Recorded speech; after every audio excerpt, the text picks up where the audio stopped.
ciega y el buen pastor. Amén. Y tiene su raíz o su fundamento en la misma palabra de Dios y en las anécdotas que nosotros tenemos acá. Amén. Yo quería hacer una breve introducción y quería comentar la anécdota de un joven enfermo de tuberculosis por allá por unas regiones de Irlanda, donde un pastor, Dios le llamó un predicador, a que le fuera a llevar una palabra a un niño que estaba enfermo de tuberculosis. El predicador se fue con el corazón, hecho pedazos, porque el niño tenía muy pocos días de vida, eso es lo que habían hablado, pues. Pero él tenía una carga en su corazón de predicarle el evangelio al niño, de predicarle el mensaje del evangelio. Y él iba en su mente pensando qué le iba a decir, que iba a decirle a un niño que en poco tiempo iba a tener que fallecer. ¿Y cómo le iba a mostrar el evangelio? ¿Cómo le iba a predicar a un niño? O sea, ¿con qué actitud? O sea, ¿cuál era el problema que él tenía en su mente? Hermano, que es doloroso enfrentarse con ese tipo de situaciones y tener que asumirla. Y el Señor nos manda a asumir ese tipo de situaciones a través de su palabra, a través del mensaje. Pero él tenía un problema en su mente y no hallaba cómo resolverlo. Total que él fue y oró por el camino hasta que llegó al lugar donde estaba el niño. El niño enfermo en su cama, lo recibió, la mamá lo recibió, le dijo y ya empezó a hablar con él. Y eso cuando él está pensando qué le voy a decir y que está orando al Señor que le dé una revelación, o sea, que le ayude con la palabra a predicar el evangelio, él lo que hace es preguntarle al niño dónde estaba, qué te pasó y todo ese tipo de cosas. Y el niño le dice: Señor, yo me enfermé y en parte una de las cosas que me pasó antes de enfermarme fue que mi padre tiene ovejas, le dice él. Mi padre tiene unas ovejas y yo lo ayudo pastoreando esas ovejas. Y una oveja se perdió, le dice él. Una oveja se perdió del rebaño. Tuve que salir yo en la noche porque mi padre no estaba a buscar esa oveja. Y había una lluvia muy fuerte. Y como es un clima muy frío, me agarró parte de la noche, casi la madrugada. Cuando conseguí la oveja, que estaba entre los matorrales, casi muerta, medio muerta por la lluvia, por el frío, por todo, la tomé como pude, la cargué y la llevé hasta la casa. En todo ese trayecto el niño llevó lluvia, llevó frío, llevó todas estas cosas. Claro, llevó la oveja hasta el rebaño, hasta donde estaba su familia, su padre, y ahí lo esperaron. Pero obviamente todo eso le produjo parte de lo que fue la enfermedad. Y bueno, consecuentemente la muerte. Entonces, cuando él estaba comentando esto, el predicador inmediatamente fue confrontado con la historia del niño. ¿Por qué? Porque se recordó de la labor pastoral del Señor Jesucristo, que dijo que aún por una de las 100 ovejas, una se extravía, él va y busca la 99, la última de esas que se fue. Y por allí el predicador empezó a hablar del evangelio al niño y le empezó a mostrar a Cristo. Amén. El niño a la final pues confesó al Señor y creyó en el evangelio. Hermano, el Señor es nuestro pastor, que dice el Salmo 23, lo han leído, ¿verdad? Jehová es mi pastor, nada me faltará. Aunque ese nada me faltará allí, muchos dirían que no es que nada me va a faltar, sino que en el original, Él no me va a faltar, nunca. Él no me faltará. Si Jehová es mi pastor, Él no me va a faltar, como mi pastor. Y la palabra nos enseña de hombres como Abraham, Isaac, Moisés, David, que fueron pastores. Ellos fueron pastores. Entonces, hermano, esta anécdota está conectada, el capítulo 9 está conectado inmediatamente con el capítulo 10, está en una secuencia. Y vamos a ver entonces, en esta mañana, con la ayuda del Señor, la oveja ciega y el buen pastor. Amén. Hermano, vamos a leer el versículo 1 del capítulo 9. Dice la palabra: y le preguntaron sus discípulos diciendo: Rabí, que es maestro, ¿no? ¿Quién pecó? no, perdón, el 1. Al pasar Jesús, me falta el 2, perdón. Al pasar Jesús vio a un hombre ciego de nacimiento y le preguntaron a sus discípulos diciendo: Rabí, ¿quién pecó, este o sus padres, para que haya nacido ciego? Ok, lo primero que nos muestra el capítulo, el primer versículo, es que Jesús, cuando va con los discípulos, se encuentra con un hombre que era ciego de nacimiento.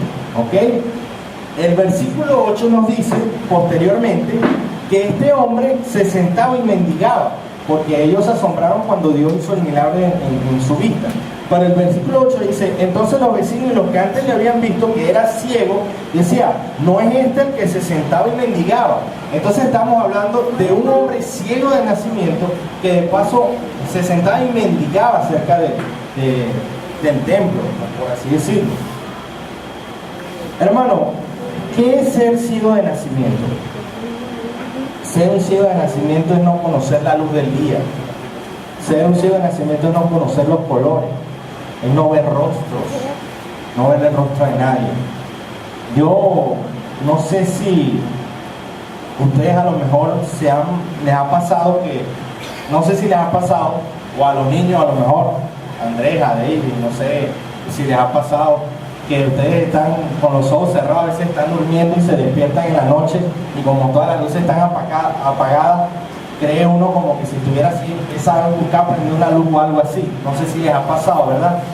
Bueno, además uno se asusta. A mí me pasaba cuando estaba más pequeño, yo me asustaba. Yo en la madrugada se me paraba y empezaba a ver si veía la luz de algo, y como no veía nada me asustaba. ¿Sabes qué? Quedé ciego, no sé de uno de niño. Entonces no le pudiese decir. Pero eso le puede pasar y uno le da como un sustico: oye, quedé ciego fue. Pero este hombre estaba así desde por vida. Desde que nació él no conocía la luz. Él no conocía los colores, él no conocía rostros, él no conocía absolutamente nada visual. ¿Ok? Era muy importante aclarar de todas formas que había mucho prejuicio, lo que hablaba mi hermano Félix. Había muchos prejuicios, muchos clichés en aquel tiempo, porque uno de los principales causantes de ceguera en aquel tiempo eran las enfermedades venéreas. Las enfermedades venéreas eran principales causantes de ceguera. Entonces, no solamente él estaría ciego de nacimiento en una condición difícil, sino también que mendigaba, porque no podía dedicarse a ese ningún tipo de trabajo, pero también a lo mejor era despreciado, porque lo verían raro, pues, lo verían como una persona ajena a la sociedad, una persona estigmatizada, como los leprosos en aquel tiempo eran, que los excluían, ¿ok? Entonces, él tenía que cargar con esto. Claro, cuando vemos el versículo, dice la palabra, que los discípulos le preguntan al Señor Jesucristo que quién había pecado, él o sus padres, para que naciera ciego. ¿Por qué? Hermano, porque en ese entonces, en ese tiempo, bueno, actualmente ahorita también hay ese pensamiento, pero en aquel entonces, hermano, si tú estabas enfermo, si tú estabas padeciendo una aflicción, tú estabas en pecado. Tú habías hecho algo contra Dios para merecer la aflicción, para merecer la enfermedad. Y capaz, o sea, en aquel entonces las personas que estaban enfermas los interpelaban, los fariseos y los judíos los interpelaban, casi que como cuando Job lo empezaban a preguntar: bueno, Job, dime, suéltalo, tú tienes un pecado y oculto. Claro, no sabía que el Señor había determinado que él fuera probado y que el enemigo iba a tocarle, que iba a pasar por muchas pruebas y muchas tribulaciones. Pero ahí estaban los maestros, los ancianos y todo: dalo, suéltalo, dilo, confiésalo. ¿Qué fue lo que hiciste? Hay algo tiene que tener escondido ahí que no lo quiere decir. Porque si estás enfermo, o sea, hay algo ahí que está pasando. Actualmente ocurre que habrá corrientes porque eso no ha pasado tampoco. Eso, a lo mejor habrá corrientes así hoy en día, y las hay, en donde se atribuye directamente el pecado a la causa, a la enfermedad, a la causa como una de las causas principales, el pecado. ¿Ok? Pero, como decía John MacArthur en una ocasión, hay pecadores, pero buenos pecadores, pervertidos, que tienen muy buena salud, gozan de muy buena salud. Y hay hombres de Dios, piadosos, que están enfermos, que están en una condición enferma. Entonces, ¿es acaso realmente el pecado, la enfermedad, resultado del pecado? ¿Qué es lo que enseña la palabra? Lo primero, hermano, era la condición de este hombre, que era ciego de nacimiento y todas las cosas que tenía que enfrentar, todo lo que venía en parte. El desprecio, el hecho de ser interrogado, interpelado, el hecho de su miseria de tener que mendigar. Ahora pasa algo. Los discípulos le preguntan al Señor sobre si quién pecó, este o sus padres, para que haya nacido ciego.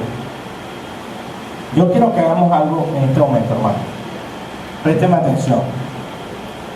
Ustedes poniéndose en la posición de este hombre, cierren sus ojos un momento, cierren sus ojos ahí, donde están, cierren sus ojos ahí, con los ojos cerrados, ¿ok?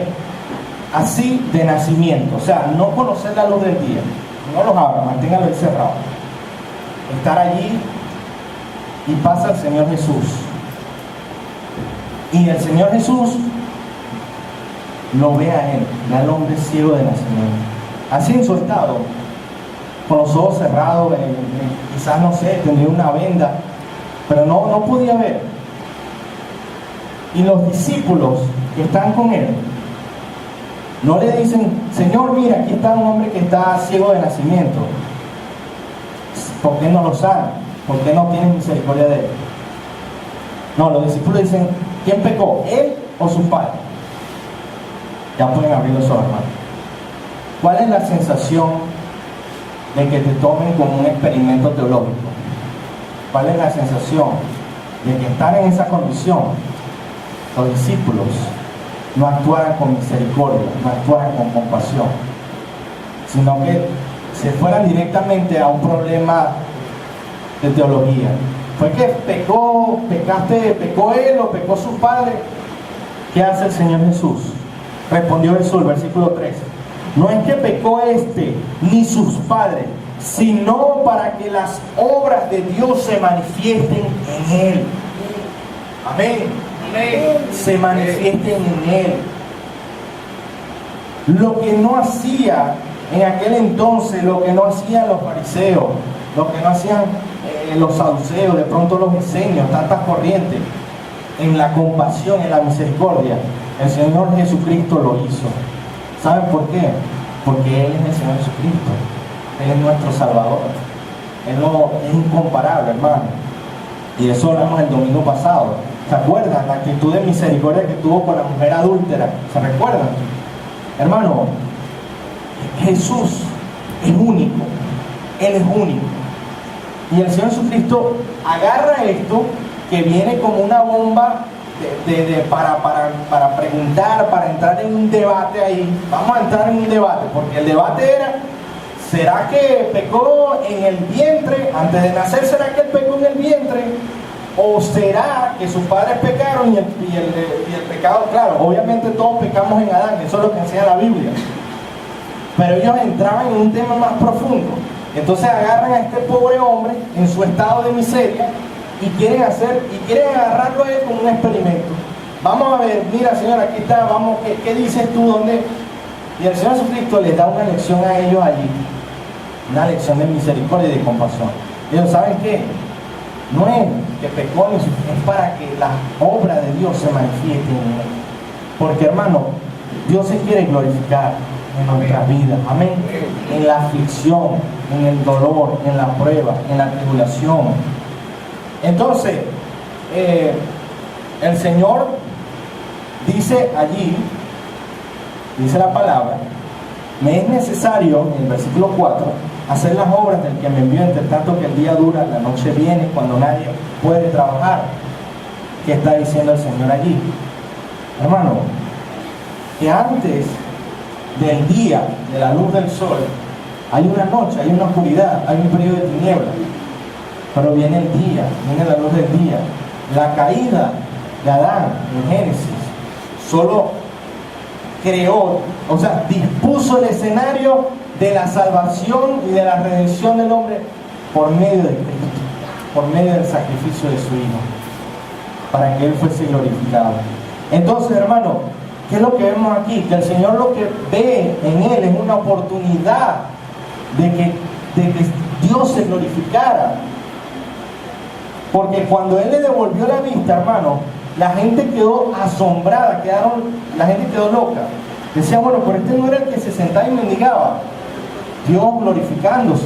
¿En medio de qué? De la aflicción, de la enfermedad, de la angustia.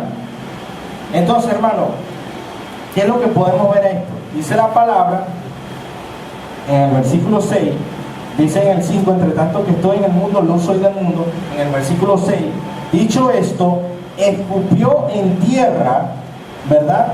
E hizo lodo con la saliva y untó con el lodo los ojos del ciego. Y esto es importante. Esto no es un mandato para que nosotros vayamos y estemos escupiendo en la tierra y echándole saliva a la gente con lodo en la cara cuando estemos orando por ellos por sanidad. No, hermano, eso no es un patrón para hacer eso. Hermano, aquí hay una enseñanza, una reflexión teológica de esto. Una reflexión teológica. ¿Cuál es esa reflexión teológica, hermano? Que cuando los discípulos vieron eso, a la gente que vio eso, un hombre ciego, y Cristo le va a sanar, y ya va, Él en vez de limpiarle más, porque aquí dice que le untó los ojos con lodo y saliva y lo mandó a lavarse en el estanque de Siloé, que traducido es enviado. Fue entonces y se lavó y regresó viendo. O sea, lo primero que la gente pensaría, bueno, tú lo vas a sanar y le vas a tirar más tierra en la cara, le vas a tirar más tierra en los ojos. ¿Cómo es eso posible?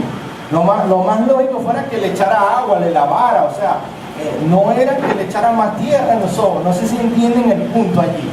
Hermano, el Señor Jesucristo, como único, incomparable, prueba la fe del hombre, porque obviamente él tenía que creer que a pesar de tener tierra en los ojos, él iba a ver, iba a lavarse en el estanque. El Señor le dijo, ve a lavarte en el estanque.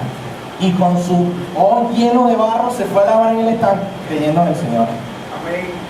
Amén. Así debe ser la fe de los hijos de Dios, hermano. Así, esa actitud. O sea, no cuestionar nada al Señor. El Señor dice, vamos para allá y nosotros vamos. Ah, bueno, pero vamos así, sin esto y sin esto. Bueno, vamos. Dios va a ir proveyendo a lo largo del camino. Pero es una actitud de fe que el Señor prueba en este hombre. Y este hombre, ¿saben qué hizo? Con su ojo lleno de tierra se fue a lavar y regresó viendo para la gloria del Señor. Amén. Amén. Entonces, hermano, gracias, Andrés. ¿Qué podemos ver aquí? Hermano, que de la misma manera, ustedes se imaginan que le cae, ¿cómo se sienten ustedes, cuando le cae una basura en el ojo? ¿Ah? Muy fastidioso. Fuerte, ¿verdad? A veces una vez yo pasé como 3 días con una basura en el ojo. No aguantaba, ya está acá. Casi que me saco el ojo ya, porque no aguantaba de tanto. Hermano, eso es fuerte, eso es fuerte. Ahora, que te pasen barro en los ojos, ¿cómo es? Peor, ¿no? Es más fuerte todavía. Porque recuerden algo, hermano, él no veía, él no podía ver, y él no sentía que la irritación, la piquina, el dolor. De la misma manera, hermano, el Evangelio, y la reflexión teológica es esta, el Evangelio incomoda, el Evangelio confronta, el Evangelio molesta. ¿Por qué? Porque te confronta el pecado, confronta una vida sin Dios, confronta la arrogancia, la justificación del hombre. Pero el Evangelio confronta el pecado y confronta tu propia justificación delante de Dios. Y eso irrita, eso molesta. Nadie quiere decir que es pecador. ¿A usted le gusta que le digan que son pecadores? Hay gente que no le gusta que le digan que son pecadores. No me ofenda, hermano. Pero somos pecadores, pero reconocemos que tenemos un Dios grande y lleno de misericordia que nos perdona. Amén. Entonces, de la misma manera, hermano, nosotros vemos esa reflexión allí, lo que irrita. Pero es la realidad, hermano. El Evangelio, en la salvación del hombre, no puede venir si no hay primero una confrontación y no hay un arrepentimiento verdadero. Amén. Es necesario que haya esa confrontación, que haya esa molestia. ¿Ok?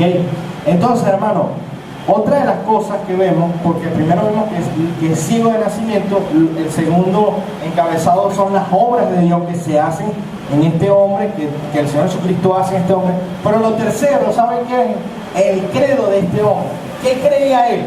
¿Cuál es el credo que él tiene? Juan capítulo 9, versículo 25.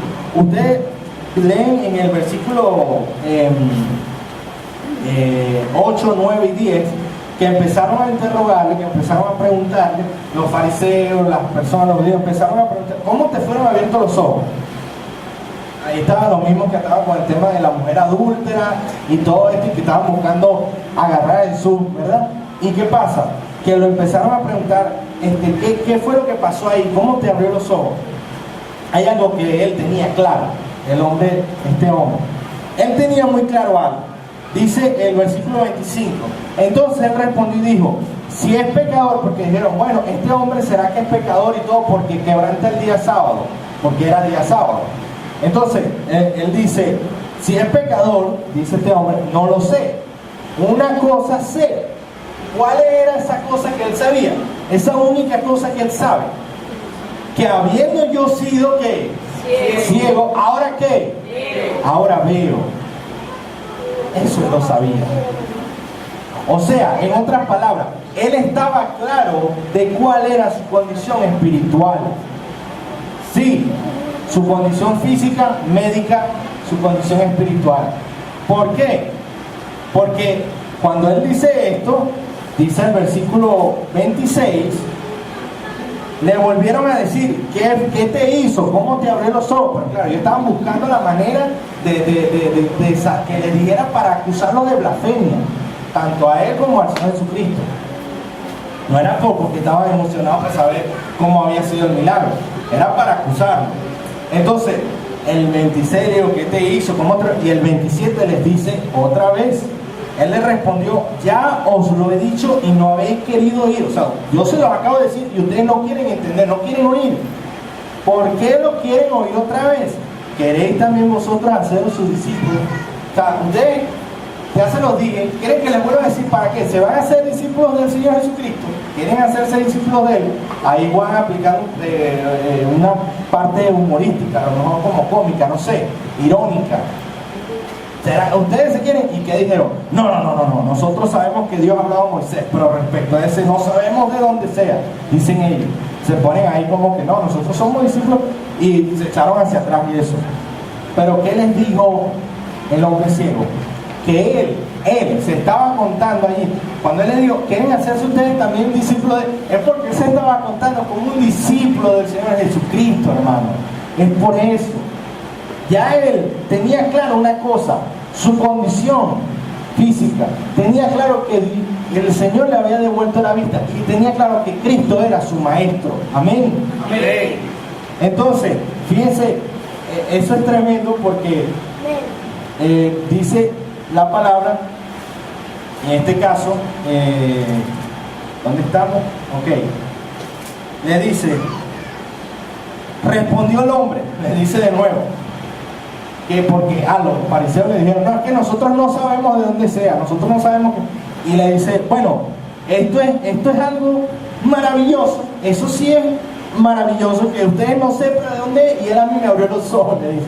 O sea, supuestamente ustedes son los que deben guiar a los hombres, a Dios y todos los que están llamados a predicar a la palabra y todo, y ustedes no saben de dónde es él, y él me abrió los ojos a mí. Eso es maravilloso, dice él, y lo hace de una forma irónica. ¿Ok? Por esa razón lo sacaron de la sinagoga. Dice ahí en el versículo, miren, él les predicó, porque él le dijo, y sabemos que Dios no oye a los pecadores, pero si alguno es temeroso de Dios y hace su voluntad, a ese oye. Desde el principio no se ha ido a decir que alguno abriese los ojos a uno que nació ciego. Si no viniera de Dios, nada podría ser.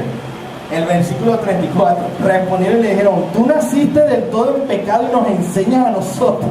Y le expulsaron. Hermanos, se sintieron ofendidos, los fariseos se sintieron ofendidos, que este hombre le estuviera predicando y le estuviera enseñando la palabra. Y lo expulsaron, no lo podían aguantar. Eso era demasiado alto el conocimiento.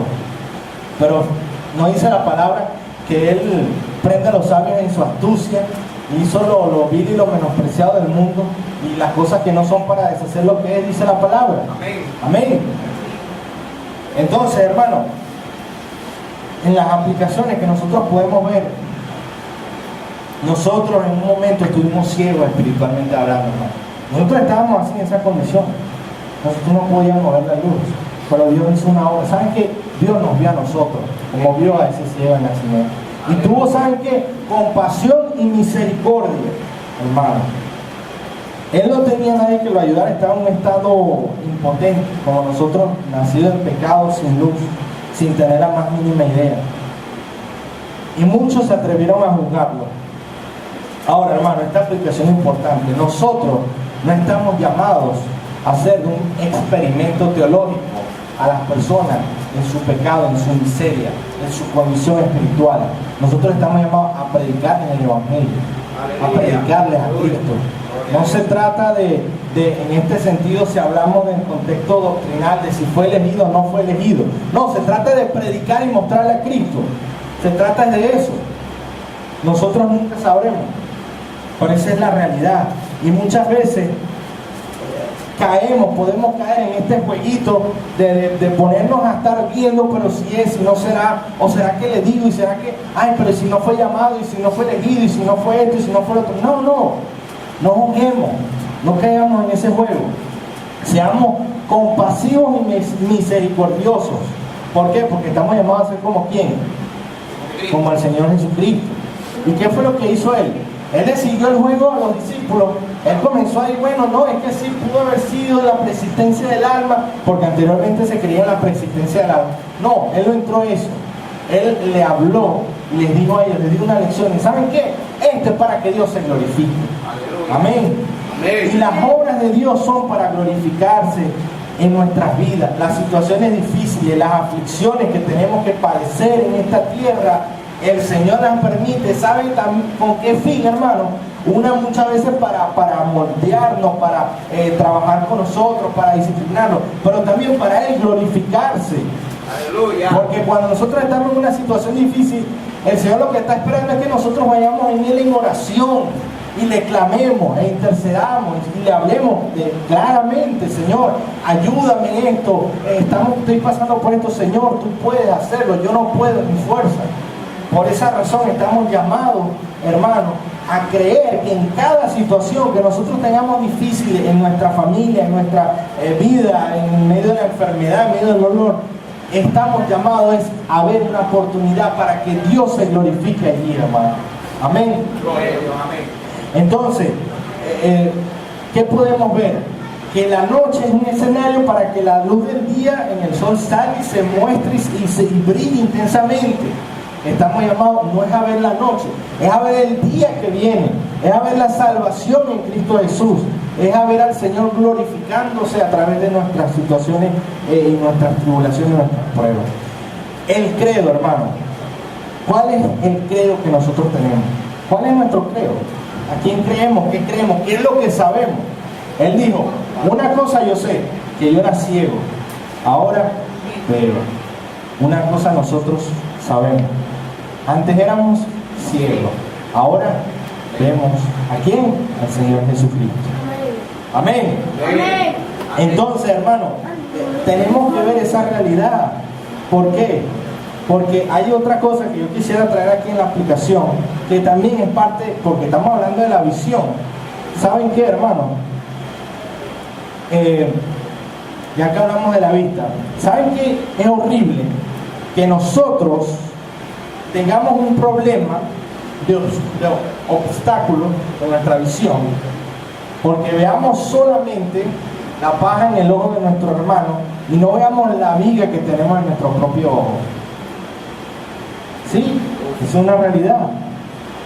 Es irónico que a veces veamos la paja más claramente de lo que vemos la viga que está en nuestro propio ojo. ¿No ha pasado? Sí pasa. Pasa en mucho. Entonces, hermano, ¿qué es lo que tenemos que ver? Oye, vamos a darle la misma importancia, el mismo peso, como vemos las fallas en otros, vamos a dársela a cuando nos vemos a nosotros mismos en la palabra, ¿amén? A la luz de las Escrituras. Veamos en nosotros la viga, porque está allí y es grande. No es algo pequeño, grande que está allí. Y que Dios nos ha llamado a ver eso. Hermanos, la única razón, en esta reflexión teológica, la única razón por la cual recibimos la vista fue para ver al Hijo de Dios. Amén. Amén. No es para ver otra cosa, es para ver al Señor Jesucristo. Amén. Él dice en el versículo 35, dice allí que Jesús escuchó que le habían expulsado y fue y lo encontró aquí en el cielo de nacimiento. ¿Y qué le dijo? ¿Crees tú en el Hijo de Dios? Y él que le dijo, ¿quién es el Señor para que crea en él? Él le pregunta, ¿quién es? ¿Quién es, Señor? Dime quién es. Le dijo, pues le has visto y el que habla contigo, él es. Y él dijo, creo, Señor. ¿Y qué hizo? Le adoró. Amén. Entonces, para eso recibimos la vista, para adorar al Señor Jesucristo. Amén. Para eso, no es para ver otra cosa. No es para ver al mundo, no es para ver otras cosas que están por allí que siempre buscan salir. No es para ver al Señor, amén, a ver a nuestro Salvador. Entonces, hermanos, en este sentido, estamos para seguir la luz, no para seguir la oscuridad. Ya el tiempo que fue oscuridad, ya eso pasó. Ahora estamos en Cristo, para poner, como dice Hebreo, la mirada en el autor y consumador de la fe. Poner los ojos en Jesucristo, el autor y consumador de la fe. Amén. Entonces, hermano, en este sentido, cuando el Señor Jesucristo está hablando y están ahí los fariseos y están todos juzgando y como por así decirlo, condenando y tal, criticando y todo lo demás, Él empieza a hablarles de una parábola. Juan capítulo 10. Juan capítulo 10.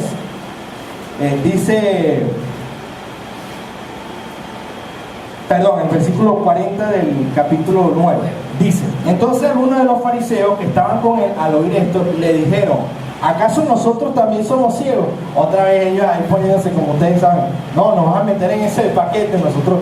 Y entonces no, Jesús le respondió, si fueras ciegos, no tendrías pecado. Mas ahora, porque decís, vemos, vuestro pecado ¿qué? Permanece.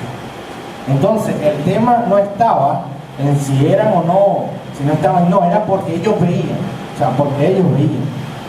No, hermanos, tenemos que primero nacer de nuevo espiritualmente, tenemos que reconocer nuestra condición espiritual. En el Evangelio, una persona que no se arrepiente, que no reconoce su pecado, no puede entenderlo, hermano, no puede ir al Señor. Dice la palabra, ahora sí, el capítulo 10, que el Señor Jesús empieza a hablarles en una parábola. Lo dice ahí en el título del capítulo, seguramente lo tienen en la Biblia. La parábola del rey seguramente dice, de ciertos días, o sea, esto es claro, esto es así determinante, esto es una verdad. El que no entra por la puerta en el redil de las ovejas, sino que sube por otra parte, ese es ladrón y ¿qué? Salteador. Ok, ¿qué pasa, hermano? Anteriormente, los rediles donde estaban las ovejas eran por lo general una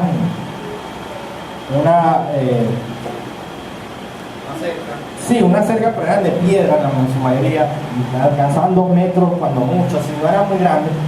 ¿Y qué pasaba? Los salteadores, o sea, es decir que bordeaban la puerta donde estaba el pastor, que estaba al frente, que nadie salía y entraba, no sé qué el pastor dejara, ellos bordeaban y saltaban.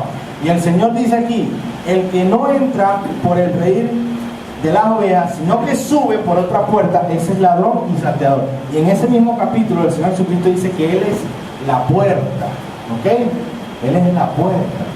Eso quiere decir que nadie puede, si se puede decir el término técnico, bypassear al Señor Jesucristo. Nadie. No lo pueden pasar por encima, no lo pueden pasar, ese es un término hermético, un término técnico. No se puede pasar, no se puede, en paralelo. No, es a través de Cristo y si no, no se puede. Amén. Es solamente a través de Él. Entonces, dice allí la palabra que el que no entra por la puerta, es decir, que no es a través de Cristo, es ladrón y salteador. Hay una anécdota que decía Arthur Pink, un teólogo, que por aquí se podía hablar de tres tipos de redil: el redil de Israel como nación, todo el pueblo de Israel; el redil de Judá, que era la religión cultural, la cultura, es decir, de donde viene el Mesías, que es el judaísmo; y el tercer redil, el redil del buen pastor, que es la iglesia del Señor Jesucristo. Amén. Es donde estamos nosotros, en el redil, porque hermano, Él es el gran pastor, como dice Hebreo. Él es nuestro pastor, hermano, Él es el que nos pastorea. Amén. Entonces, el ladrón y salteador, hermano, se refiere no solamente a los fariseos, se refiere a todo aquel sistema, método, creencia, pensamiento o ideología que intenta reemplazar al Señor Jesucristo. A eso no es reemplazando, es Cristo y punto. En ese sentido, hermano, el Señor está diciendo: todo aquel que no es a través de mí es un ladrón y es un salteador. Y nosotros tenemos que ver que hay una comparación que el Señor Jesucristo hace. Aquí lo dice en el versículo 3, dice: a este abre el portero y las ovejas oyen su voz, y a su ovejas llama. ¿Por qué? Por nombre. Por nombre. Ustedes sabían que anteriormente los pastores, bueno, no sé si todavía lo hacen en algunos países del Medio Oriente, a las ovejas le daban nombre. Los pastores le daban nombre, las conocían. Imagínate ahí a David, ahí pastoreando una ovejita, que cada uno le ponga un nombre ahí a él. ¿Ah? Así como tiene el nombre el perrito, la perrita de nuestra hermana que tiene su... Bueno, imagínense, a cada una, y si tenían 100, tenían que saberse 100 nombres. Pero es tremendo. El Señor se compara y dice: ¿saben qué? Yo las llamo por su nombre, y las saca, dice. Y dice el verso 4: y cuando ha sacado fuera todas las propias van delante de ella, y las ovejas le siguen. ¿Por qué? Porque conocen su voz. Conocen su voz. Tremendo, ¿no? La fe viene por el oído. El oído es la voz de Dios, hermano, es la voz de Dios, es la voz del Señor Jesucristo. Amén. Entonces nosotros podemos ver acá que Él dice que al extraño, dice, no lo seguirán, el versículo 5, sino huirán de él. ¿Por qué? Porque no conocen la voz de los extraños, conocen la voz del Señor. Amén. Entonces, de la misma manera, hermano, los pastores en el Oriente Medio tendían a nombrar a cada oveja con un nombre. No solamente eso, usaban la voz. ¿Saben qué? Cuando había tormentas, que habían truenos, relámpagos y todas esas cosas, las ovejas se asustaban. Y los pastores les hablaban a las ovejas, y las ovejas se calmaban otra vez. Tremendo, ¿no? ¿Por qué digo esto? Porque el Señor está hablando y se compara con un buen pastor. ¿Ok? Por eso, hermano. Y los pastores contaban una a una las ovejas por la mañana y las examinaban, a ver si habían dormido bien, a ver si estaban bien.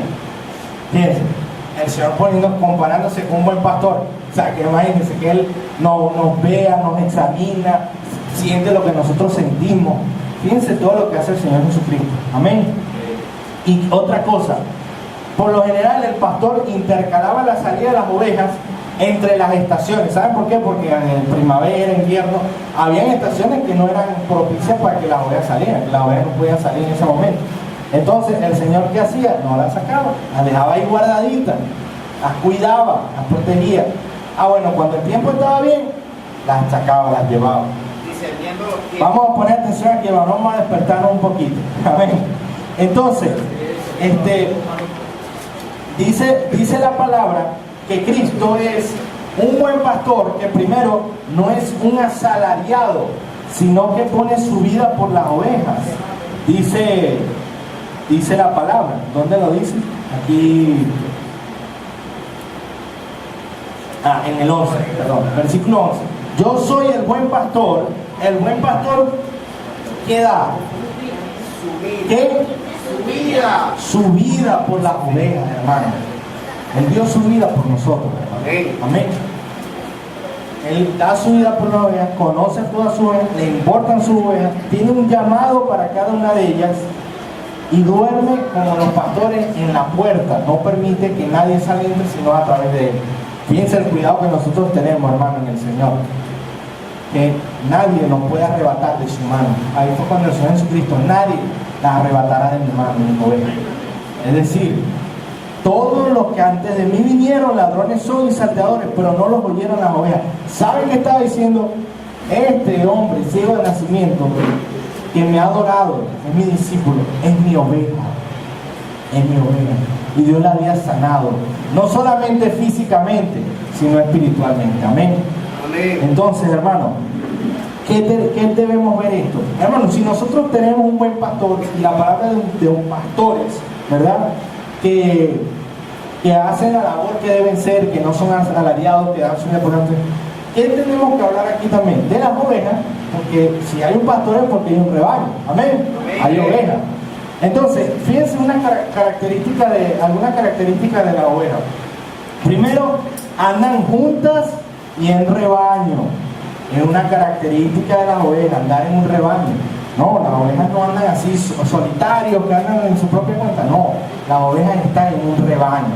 Están en un rebaño, en un ambiente familiar, hermano. No son almas libres, no, son parte de un rebaño.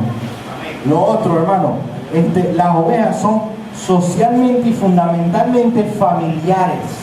Tremendo, ¿no? Y con lo que va con la enseñanza de esta mañana.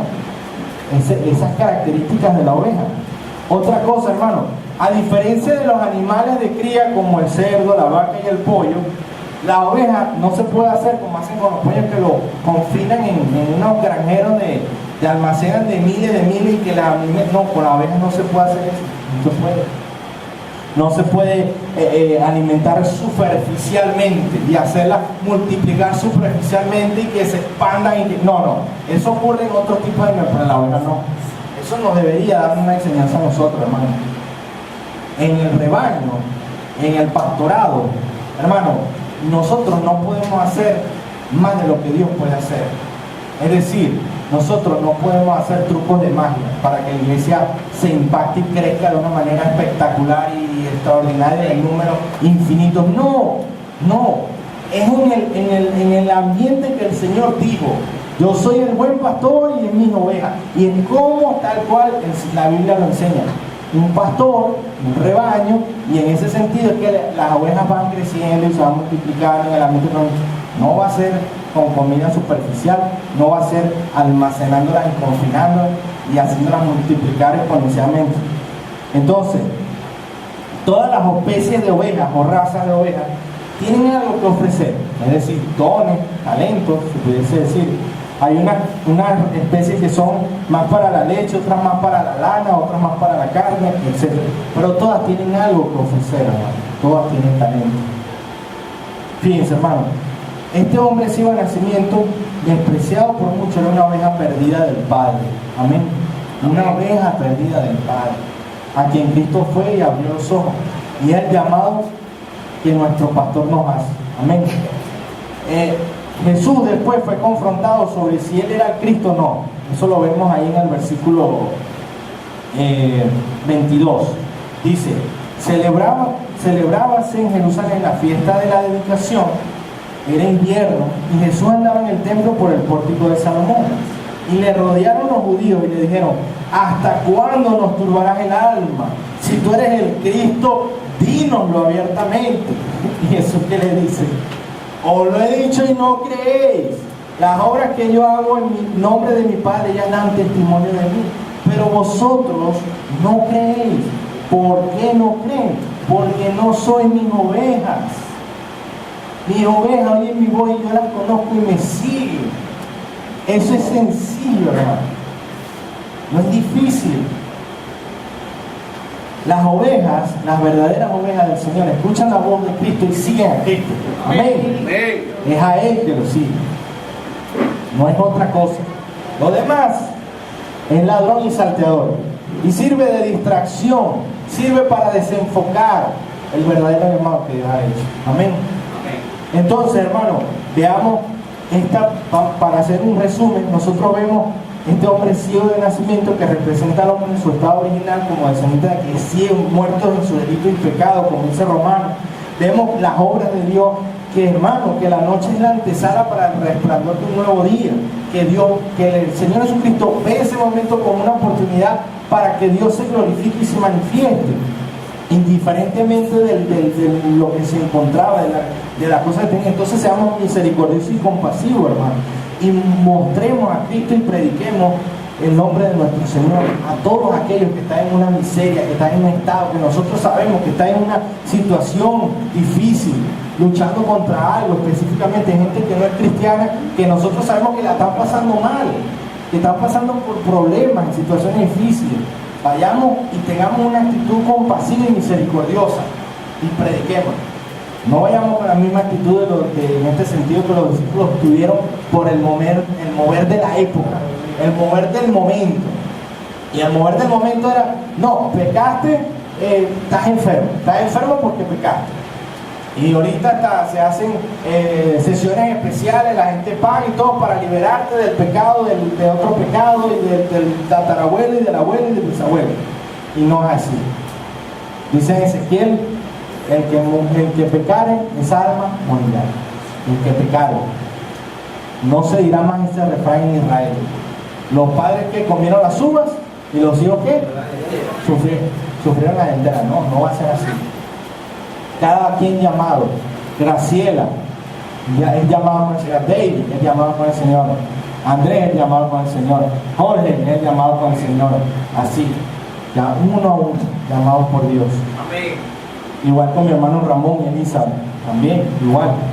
Entonces, hermano, ¿qué nosotros podemos ver en esto? Que hay un credo, que el ciego tenía claro lo que mucha gente no tiene claro. Que él estaba ciego, que él necesitaba ver. Mucha gente dice, no, es que yo veo, es que yo soy bueno, yo no me meto con nadie. No, pero es que, mira, Cristo, no, pero es que yo soy bueno, yo no necesito a Cristo. Yo soy bueno, yo no me meto con nadie. No, es Cristo. Amén. Entonces, hermano, podemos ver que lo que ustedes saben, un movimiento que había en aquel entonces, el gnosticismo. El gnosticismo era una especie de cosa que quería parecerse al cristianismo, pero no era el cristianismo. Y había mucha corriente y muchas cosas ahí. El mismo apóstol Pablo tuvo que lidiar con eso. Pero así como el gnosticismo y como esos movimientos, los esenios, los saduceos, los otros, cada uno de ellos, ladrón y salteador, no era Cristo. Y todo lo que no es Cristo es ladrón y salteador. Amén. En este sentido, hermano, tenemos que luchar. ¿Por qué? Porque siempre existirá el peligro de ser tentados a las corrientes, a los mover, a los movimientos. Y no podemos dejarnos llevar por eso. Es más, por eso es que Hebreos dice, mantengamos firme, sin fluctuar, la profesión de nuestra esperanza, porque fiel es el que prometió. ¿Y en qué contexto dijo el autor de los Hebreos esto? En Hebreos 19, capítulo 19, dice, así que hermanos, teniendo libertad para entrar en el lugar santísimo por la sangre de Jesucristo, fíjense, de la sangre de Jesucristo, el camino, por el camino que nuevo y vivo, o sea, es Él el camino, que Él nos abrió a través del velo, esto es de su carne, teniendo un gran sacerdote, que es el Señor Jesucristo, sobre la casa de Dios. Es en ese contexto, mantengámonos firmes sin fluctuar. Amén. Entonces, Cristo es el gran pastor y verdadero pastor. Y una oveja de Cristo siempre va a seguir a Cristo. Si no sigue a Cristo, no es oveja de Cristo. Amén. Amén. Entonces, hermano, confiemos en el Señor. Yo quería decir la última cosa para culminar. Dice que el llamado, hermano, a tener una actitud de oveja, como todos somos ovejas del gran pastor de las ovejas, todos estamos llamados a eso. Y hay llamados a pastor y hay llamados a ovejas. Entonces, en el sentido de oveja, tengamos la actitud de oveja, hermano. Seamos dóciles, humildes, sencillos. Esforcémonos a hacerlo de la mejor manera para el Señor. Es para el Señor que lo hacemos, no para agradar a los hombres. Amén. No es para agradar a los hombres, es para agradar al Señor. Y, hermano, tener esa actitud, porque todos le daremos cuenta al Señor. Todos le vamos a dar cuenta al Señor. En los últimos versos, ya para terminar, en los últimos versos, en el versículo 24, dice, lo rodearon los judíos, le dijeron: ¿hasta cuándo nos turbarás el alma? Si tú eres el Cristo, dínoslo abiertamente. Jesús le respondió: os lo he dicho y no creéis. Las obras que yo hago en nombre de mi Padre, ellas dan testimonio de mí. Pregunta: ¿qué fue lo que hicieron después?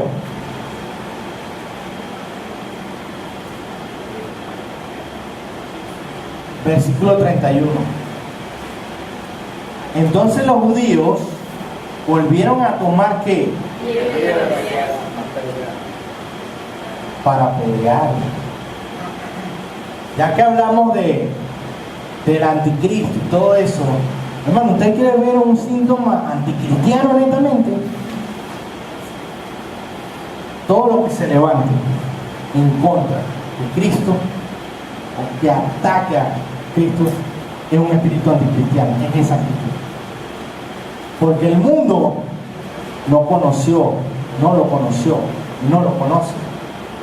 Y en el mundo siempre estará la persecución contra Cristo. Eso no es de ahorita, hermano. Eso no es de ahorita. Eso no es nada nuevo. Cuando el Señor le prometió en Génesis a Adán que la simiente, es decir, aplastaría la cabeza a Satanás, la simiente que vendría de ella, se refería al Señor Jesucristo. ¿Oyó? Y cuando se refería al Señor Jesucristo, la tendencia del diablo, del mundo, era aniquilar la simiente. Por eso es que a Moisés lo querían matar cuando iban a nacer. Por eso es que lo persiguieron a Moisés, que lo tuvieron que poner en una canastica para salvarlo. Por eso es que el Señor Jesucristo, cuando iba a nacer, que vinieron los Reyes Magos, ¿se acuerdan? Herodes mandó ¿a qué? A matar a todos los niños. El espíritu del mundo siempre va a ser ir en contra de Cristo. Ir en contra. Que el Señor nos ayude, hermano. Amén. A mantenernos fieles y firmes en Él.